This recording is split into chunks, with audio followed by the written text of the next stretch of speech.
As a proud trustee of Friends of the Dales and a member of the board of directors for the company that runs Dales Bus, I frequently ask questions like, is it possible to make rural bus services self-sustaining in the Dales? And why haven't buses yet been embraced as a key part of the solution to the cost of living and climate crises? Professor Chris Nash, chair of Dales and Bowland CIC, which runs Dales Bus, will say more about the funding situation shortly. But first, I'm going to attempt to talk a little bit about Dales Bus's past.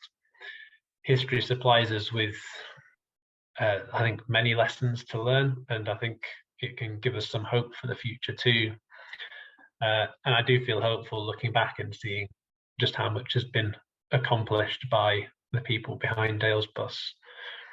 I think there are many people I'd think of as legends of Dales Bus, including the likes of Colin Speakman, who can, I'm sure, speak far more authoritatively than I can about Dales Bus's story so far.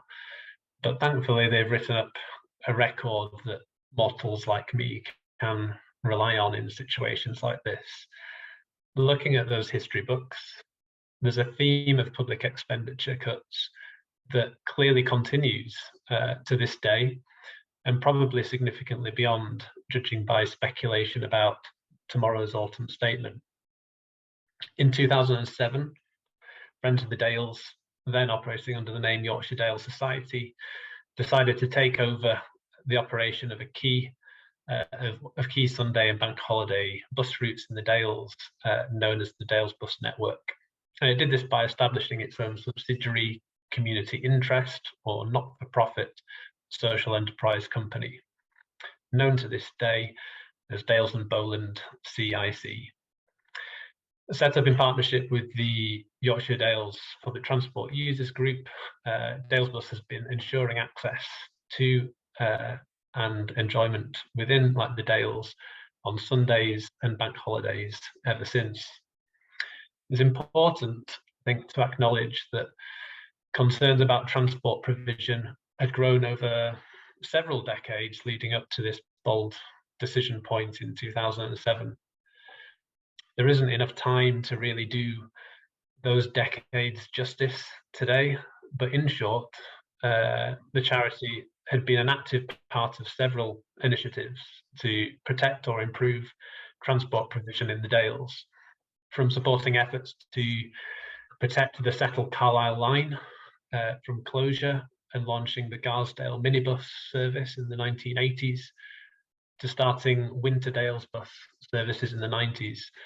Campaigning and acting to ensure sustainable access to the Dales has been a key part of the charity's work, which many of you may remember better than I. Friends of the Dales acts as a parent charity, providing office and financial support, and we pass across donations and gift aid to the CIC. Whilst Dales and Bowland CIC is a separate corporate body to Friends of the Dales with its own independent board of directors, the charity owns the company's single share and has someone, in this case me, who sits on both boards. We're really pleased to have a range of expertise and stakeholder representation on the board, including a user group voice provided by Friends of Dales Bus. But we're always keen to diversify further. So if you have marketing expertise and connections into underserved groups, for example, we would really love to hear from you. So please do let us know as well if you'd like to volunteer in any other capacity, because we're volunteer run and grateful for any help that anyone can provide with things from fundraising to marketing. Thought I should say a bit about Dales Bus's passengers. We don't own or operate any vehicles that they travel on, although I admit I'd love to have a go at driving them. And all of our services are competitively tendered from local commercial operators to ensure best value for money. The CIC doesn't compete with existing commercial routes either, but rather identifies where there are gaps in existing provision, where people want to go, particularly on Sundays and bank holidays. And judging by the passenger numbers we record, it's clear that we're filling significant gaps, but we're aware of many other gaps out there that I'll show later on. Since Dales and Bowland CIC was established in 2007, well over 400,000 passenger journeys have been made on the services managed by the CIC. Over 30,000 passenger journeys were made in 2019-20, and passenger numbers have been recovering really solidly in the pandemic, sort of post-pandemic period as restrictions have eased. And then say a bit about funding as well, although Chris will sort of build on this significantly. I think it's imperative to our mission that we keep fares affordable, and that's something that the whole board is sort of united on. But that, of course, means that we've had to rely on support from several individuals and institutions to keep services on the road. In addition to our passengers, the list of other funders we owe thanks to is too long to mention, but to give an indication, individual legacies and grants from institutions like the National Park Authority, Nidderdale AONB, North Yorkshire County Council, West Yorkshire Integrated Transport Authority, Natural England, CPRE, Friends of Settle Carlisle, the Pennine Way Association, Friends of Dales Bus and Friends of the Dales have all contributed much needed support. We've also valued sponsorship of services from the likes of Acorn Stairlifts. So if you'd like to sponsor a service in the future, or even pay for Dales Bus representatives like Chris and I to perhaps wear some branded clothing, we could wear a cap of your choice with anything written on it that you'd like. Please do get in touch. And then I'll finish by showing a service map and just talk a little bit about that before I hand over to Chris.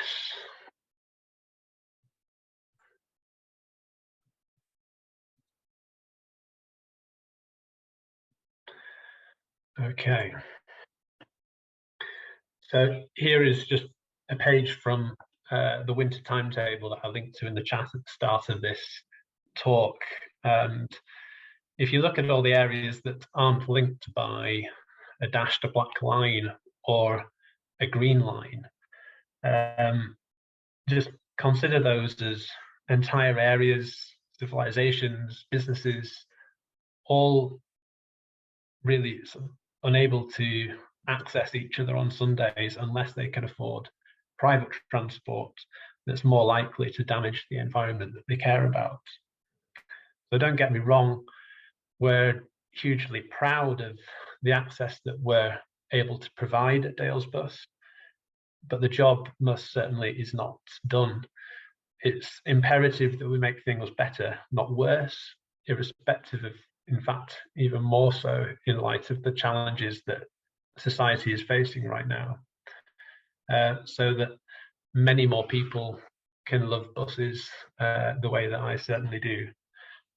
So I'll hand over at this point to Chris to say more about the funding challenge that we have been managing and how it's looking ahead.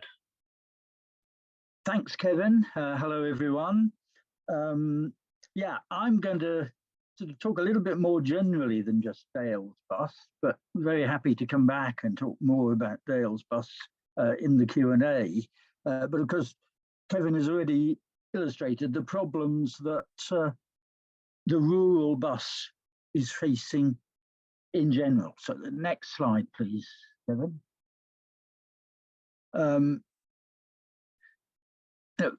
Rural buses have struggled for quite a few years. It's generally the case that with few exceptions, the revenue from passengers doesn't cover the full costs, so they need some support from elsewhere. Over time, costs have been rising and patronage has slowly declined. So the number of services that could pay for themselves purely commercially has declined. And indeed, that's a bigger problem than ever right now, because patronage is still not fully recovered from COVID, although it's bounced back well. And we've got particularly serious increases in costs right now, obviously fuel prices, but also wages. And there's an acute shortage of drivers at present, and that can only push wages up.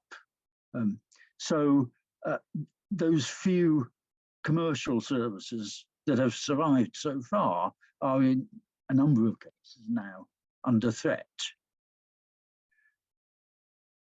At the same time, over the years, the amount of government funding for buses has declined. The second way in which bus services run is that local authorities provide the funding and go out to competitive tender to get an operator to run the services. But over the last 15 years, in general, funding of bus services outside the metropolitan areas from local authorities has halved. And in North Yorkshire, the decline has been bigger, from 6 million per annum to 1.5 million per annum. So in fact, subsidised services have declined even more than commercial services. And in rural areas, subsidised services are the bulk of the services. Next slide, please. Yeah, it's ironic that this is all happening at the time when I think the benefits of buses are more recognised than ever. Department for Transport says that a typical double-decker produces 7 times the greenhouse gases of a typical diesel car.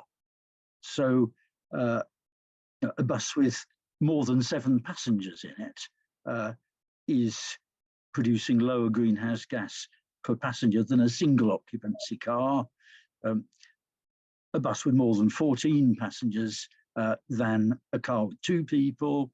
Obviously, if the car's got 4 people in, well, it's a lot more energy efficient. It's only a bus with more than 28 passengers that would be more efficient in terms of greenhouse gases. Along with greenhouse gas emissions, of course, go other forms of pollution. So similarly, buses will reduce other pollutants compared with cars. In terms of congestion, a double-deck bus, according to traffic engineers, contributes about the same to the flow of traffic as 3 cars. So again, shifting people out of cars into buses makes a very substantial contribution to dealing with congestion problems. And congestion is not purely an urban phenomenon, as anyone who's travelled around the Dales on a summer Sunday knows. But the other big recognition, I think, in recent years has been the role of the bus in overcoming social isolation, and work by my institute, not by me personally, has produced firm statistical evidence that better bus services improve people's incomes, they can earn money, and improve physical and mental health. People can get out and about, they can meet people, they meet their friends, and so on. We've actually just been doing a survey of our passengers over this summer, and I think that's produced pretty firm evidence of the benefits of Dales Bus. About half our passengers actually have a car available which they could have used. So we are keeping people out of their cars. A well-planned, well-marketed service into an area like the National Park can attract people to use buses rather than cars. Of the other half, a large proportion say they just couldn't have visited the Dales without our services. And there are various sorts of users. Of course, there are quite a lot of people going hiking, and that's good for their health, getting them out and about. But also, a lot of elderly people, and really the most heartwarming stories that you read when you do a survey come from some of the elderly, who often say that it's their one chance to get out in the countryside. They meet people they know on the bus. They have a cup of tea with them in the village they go to, and it's the highlight of their week. So we get an enormous number of warm thank yous in the survey. Thank you. Next slide.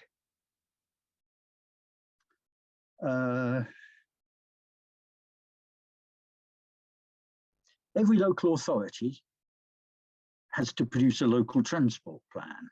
And the most recent one for North Yorkshire dates back to 2016.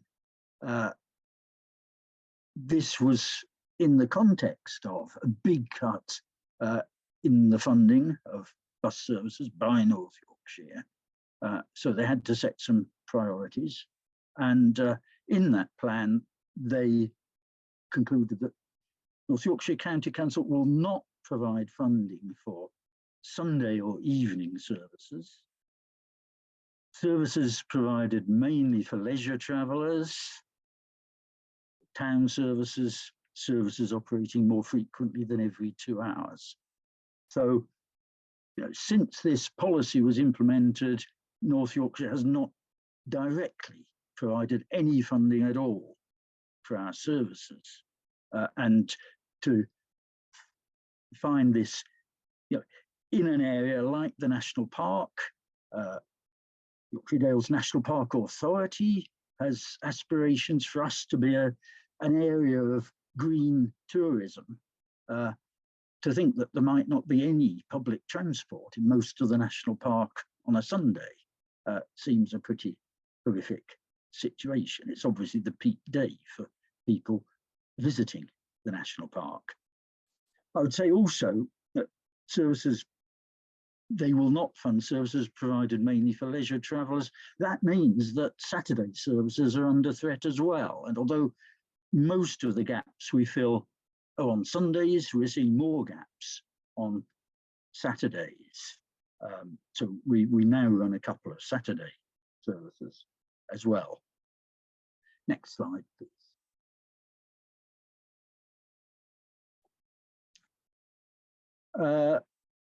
What are North Yorkshire doing to try to cope with the resulting gaps in public transport? Well, two things mainly. One is to provide support for community transport. So the Upper Wharfdale bus and Little White bus, for instance. Let me just say, I'm full of admiration for the people who run these organisations.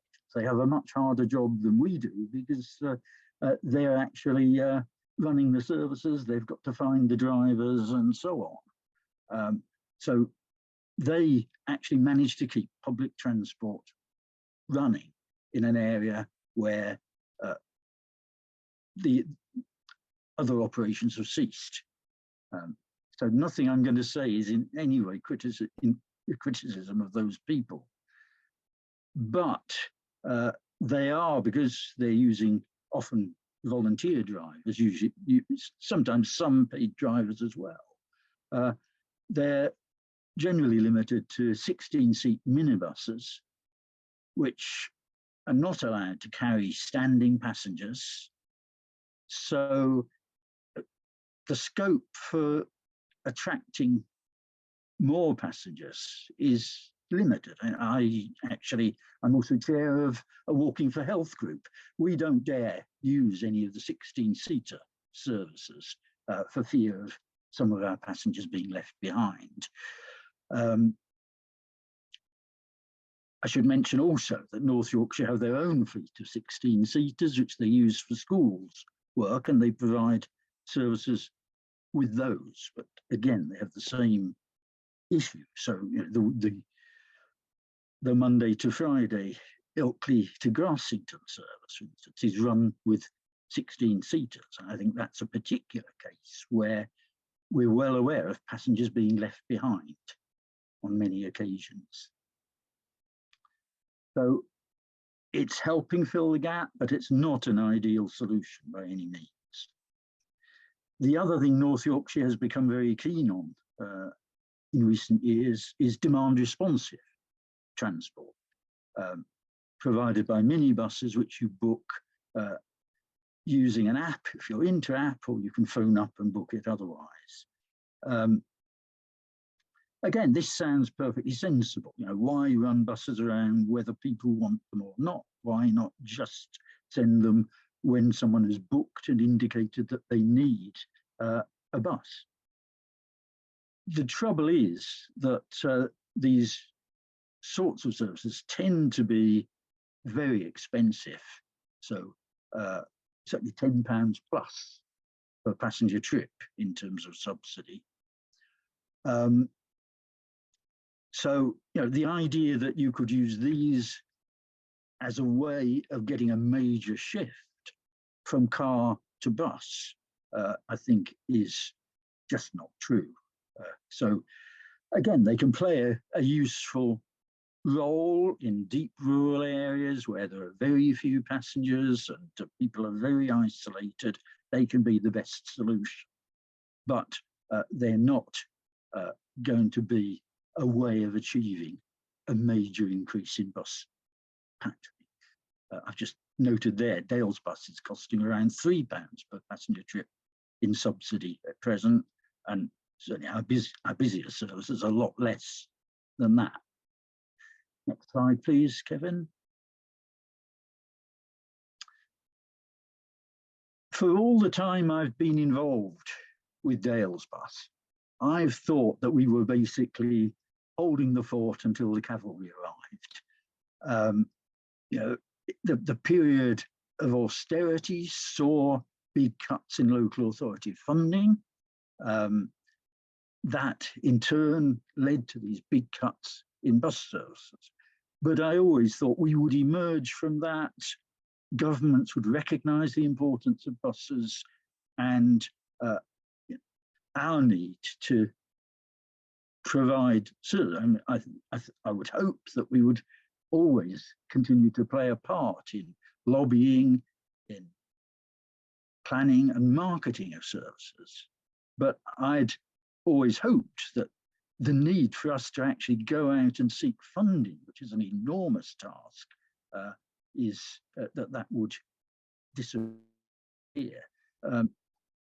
I thought maybe the day had come when a national bus strategy with substantial new funding was announced in 2019, and the Secretary of State for Transport announcing it actually talked of the need to restore services that had been lost.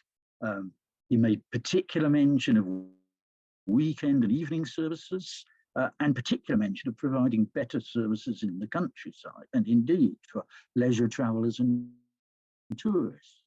So it seemed, you know, my dreams were fulfilled. Of course, COVID intervened. By 2021, the government finally got to the stage of producing a white paper and announcing the funding for this strategy. In the foreword to the white paper, the then Prime Minister, Boris Johnson, started the foreword, "I love buses." Now, I didn't previously see a lot of things that I thought Kevin and Boris Johnson had in common, but they certainly have that one, apparently. However, by the time the programme was announced, the £3 billion of funding which had been provided for had shrunk to £1 billion, because £2 billion had been used in keeping buses running during the COVID pandemic. North Yorkshire put in a bid for funding, which was consistent with their local transport plan. So it basically was a bid for funding in the towns, Harrogate, Scarborough, Selby. That bid was unsuccessful, so North Yorkshire got nothing from this fund. There was some provision of funding for electric buses, and we have got something from that for Harrogate. But in general, my hope that this would be the saviour of Dales bus was completely dashed at this stage. Next slide, please.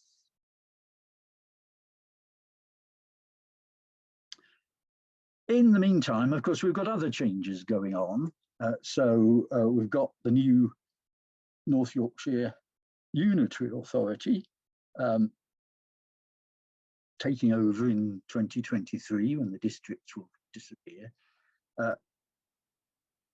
North Yorkshire has already recognised the need to revise their local transport plan and said that it's not fully consistent with current thinking, so that's encouraging. And now, of course, we've got the devolution deal that transport will become the responsibility of an elected mayor and a combined authority for York and North Yorkshire, presumably in 2024. That, again, offers some hope, although it actually probably offers prospect of delay as well. One would presume that the new combined authority will want to produce its own local transport plan. Whether North Yorkshire will actually update its plan before then seems doubtful. There wouldn't be much point. York, of course, is much more pro-bus than North Yorkshire, and the new North Yorkshire Unitary Authority has a very different makeup with much more balance in terms of representation on the body. So that's all encouraging, I think. And interestingly, York and North Yorkshire Local Enterprise Partnership have produced a route map for making North Yorkshire carbon negative, and they aim in that for a 48% reduction in car use and a 49% increase in bus use by 2030. So I think a lot of things are going in the right direction, but to date the funding isn't. Next slide, please, which I think is my final one.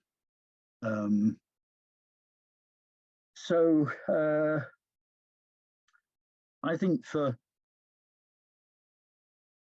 a lobbying organisation, campaigning organisation, campaigning for a sustainable future for the Dales, as Victoria expressed the objectives of our organisation earlier. There are some very important things here. It's a moment when we might be able to have significant influence on the future transport plan for North Yorkshire. We need to make sure that the new local transport plan does provide for a sustainable future for the Dales. On buses, we certainly need to see a reversal of the policy of not funding evening, Sunday and leisure services, and we need to see a substantial increase in funding for scheduled buses, which won't be easy given what we expect to hear tomorrow. But buses currently take a very small share of the transport budget, so hopefully that can be achieved. I hope Friends of the Dales will help keep up the pressure for these changes. In the meantime, as I say, these changes are going to take a year or two before they come to pass, and we have the problem of funding Dales Bus next year. We get a very helpful contribution from West Yorkshire, who effectively funds some of the key services out of West Yorkshire into the Dales, and which then serve passengers within the Dales as well. But as I said, we get nothing from North Yorkshire except that county councillors have locality funds, and we do get some money from those. Even those funds are currently under threat as to whether they will continue or be cut or removed. So we have a big problem with funding Dales Bus for the coming year or two. Anyone who can help in securing funding, anyone with ideas of sources of funding, do talk to us. And please use Dales Bus and your other local bus services to help keep them running. And you'll find details both of our own services and of all services in the Dales area on our website, which we have given there. So thank you for listening, and be very happy to try to answer questions.